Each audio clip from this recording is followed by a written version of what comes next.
Yung mga men, katapos lang nag-workout. And then maraming nagtatanong kung ano kung skill reveal daw muna tayo.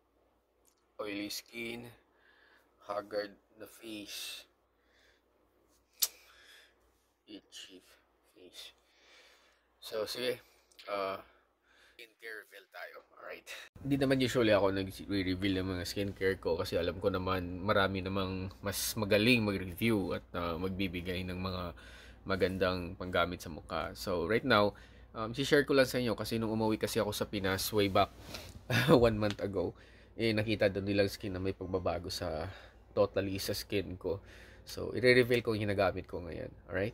So, bago tayo magsimula, um, hindi po ako sponsor sa mga ginagamit ko ngayon ha. So, um, ito lang yung mas nahiyang akong ginagamit ng mga skincare ko, especially sa sabon at sa para sa mukha. So, mag-wash muna tayo kasi bago ako matulog, naliligo talaga ako sa gabi kahit after ng trabaho ko. Okay? So, tara. Okay, ready for my first wash. Ginagamit ko yung Glutamax. Yan. I'm using the Glutamax Lightening Soap with Glutathione Nano White Technology. Iwan ko bang anong meron dito? Ito yung ginagawa kong pang scrub sa mukha ko, first thing first.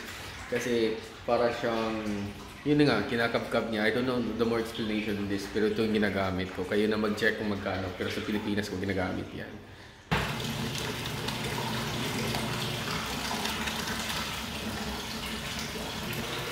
Alright, after yung Glutamax na sabon or scrubbing, susunod ko naman ang Kojic soap. Right. Sa Pilipinas ko din ko napili. And I don't know kung magkano yan, nandiyan naman na sa price. So, isang buong sabon ang nilalagay ko dyan. Yan. So meaning, itong sabon na to, para lang talaga sa mukha. Kasi hindi nga scrub ko yung lager. Right. So, this is my skin right now after na nasabunan na siya. Unang-unang ginagamit ko.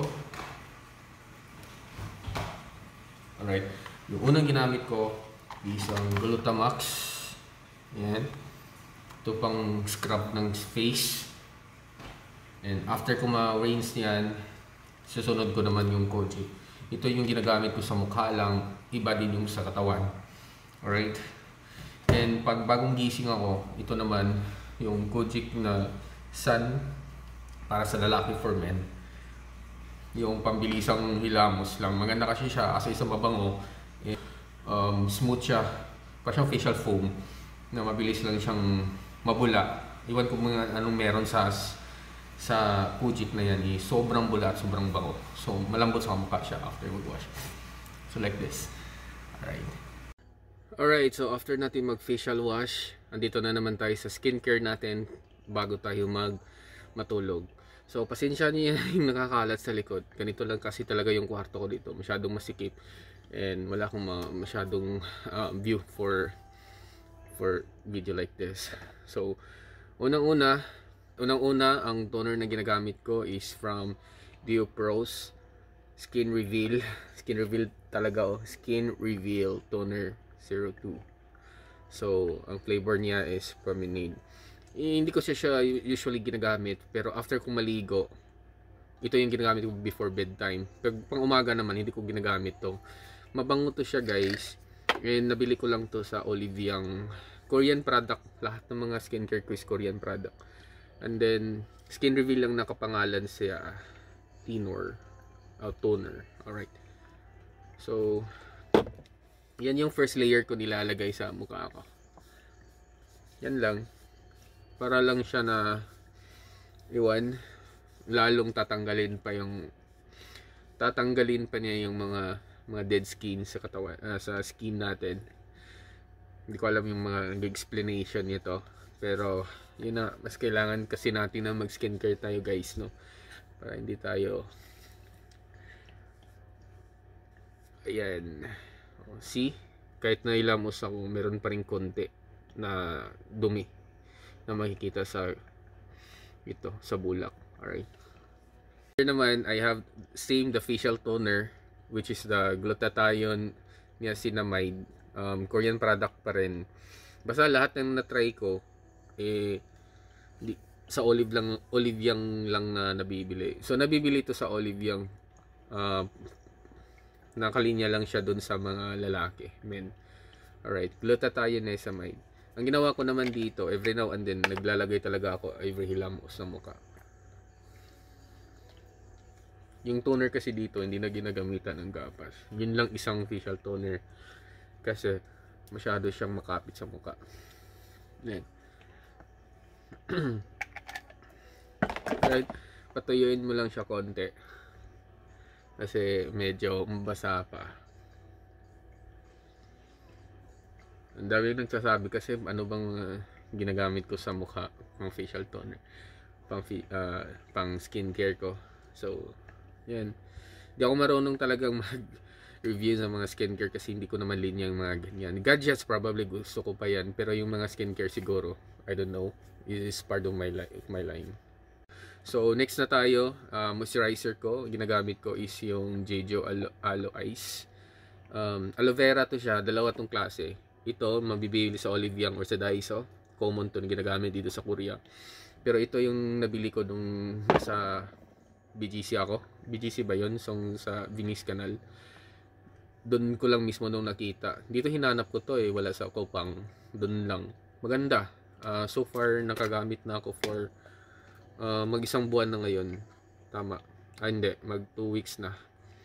So, maganda na moisturizer siya. Kumpara yung isang green. Kasi, parang malagkit yun sa mukha yung aloe vera na yan. Magandang aloe vera guys sa mukha for moisturizing. Kasi yan naman talaga yung design niya. Para mag-moist yung skin natin during sa heavy duty, sa trabaho, sa usok, alikabok. So, yan. Ginawa ko lang salamin yung camera para hindi ako nakatutok sa mismong lens niya. Yan. Oh. Nag-memorize siya sa mismong skin ko. Madalas, of course. So, kailangan mo lang siyang batuin dyan. Yan ang advantage niya is mabilis siyang matuyo. So, again, ginamit ko ang Jeju Aloe Ice. Wala akong mahanap dito sa Kupang or dito sa Korean. Iwan ko ba kung saan to. So, kailangan mo paypayan para matuyo agad kung if ever nagmamadali ka. And by the way, yung buhok ko, binoblower ko after kong maligo. Kasi, bago akong matulog, naliligo talaga ako. So, yan yung gagawin din nyo guys. No? Huwag kayong magmamadaling lagay ng skincare. Kailangan nyo patuyuin muna. And pahid na naman sa next ninyo. So, pangatlo na yung moisturizer natin. Basta night day yan. A night before bedtime yan. Pero yung skin reveal ko na toner, once lang ko lang siya ginagamit. So, next in the line natin is yung ginagamit ko na glutathione brightening tone-up cream. Ito yung ginagamit kong night cream. Basahin ko na lang. Glutathione brightening tone-up cream. Dito pa rin din sa Korea. Nabili ko ta sa Kapang at least mga 32 Korean won na yata.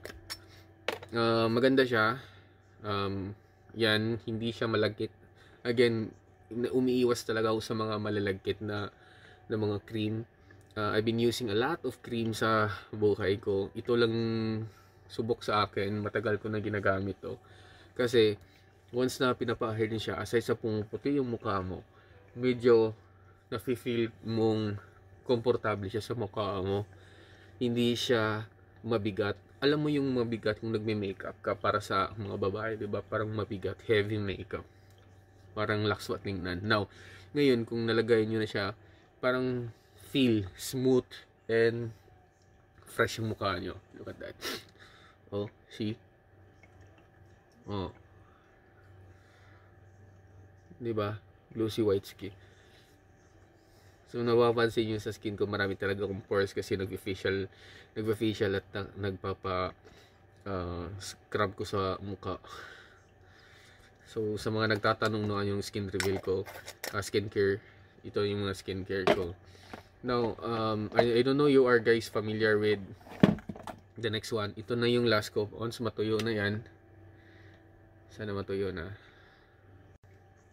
Okay, and lastly natin, I don't know you are familiar with Gori. Gori? Alright. Gori. Di naman siya nabibili dito sa Korea, pero may nabibili dito ng mga local. Pero, most of the time, nasa Pinas yan. Kasi Bangladesh daw yung may-ari nitong dito sa Korea eh. Maganda naman tong Gori na to. Ewan kong, wala lang, parang lalong pumuputi yung mukha ko dito sa Gori na to. And nagbabright siya. So yung mga kunting kulubot at kunting mga skin pores parang natatakpan niya. So ito yung mga ginagamit ko guys sa pag skincare bago ako matulog. Ngayon, pagising ko naman at bago ako pumasok sa work, iba naman yung ginagamit ko. So sa pagtulog ko, ito yung ginagamit ko, which is yung apat. So ito yung una, skin toner reveal, toner na skin reveal from Diopros. Sunod ko yung toner na naman na hindi ginagamitan ng tawa at bulak, yung glutathione niacinamide facial toner, and yung moisturizer ko na Gijo Aloe Ice, and then yung glutathione na brightening tune up cream, and lastly yung Gori. So lima pala, no? Lima pala yung ginagamit ko pag matutulog o gabi. At again, huwag nyo nga kalimutan guys, gumagamit din ako. Uminom din pala ako ng Ever Collagen dito. Korean made pa rin. So kailangan mo pa rin dong iminumin para sa skin.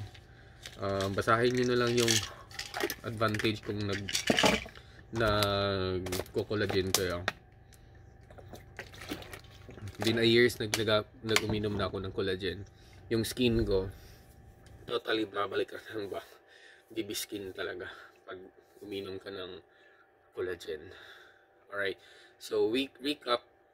Pag kinabukasan naman bago pumasok sa work, syempre gumagamit na naman ako ng ito na yung ginagamit ko, yung facial toner na glutathione, and then yung ice aloe, and then lastly is yung from Nivea sunblock.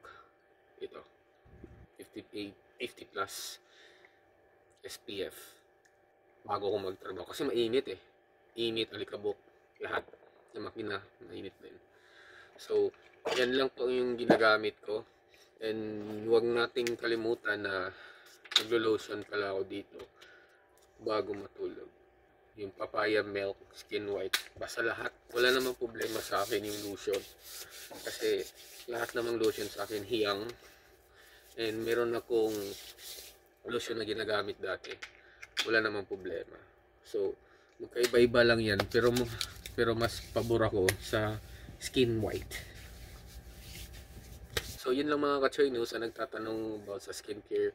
Ito na, na-reveal ko na, ito yung mga ginagamit ko. Pag hindi hiyang sa inyo, probably hanap pa kayo ng iba. Ako, nagtetest talaga ako ng ibang mga skincare ko.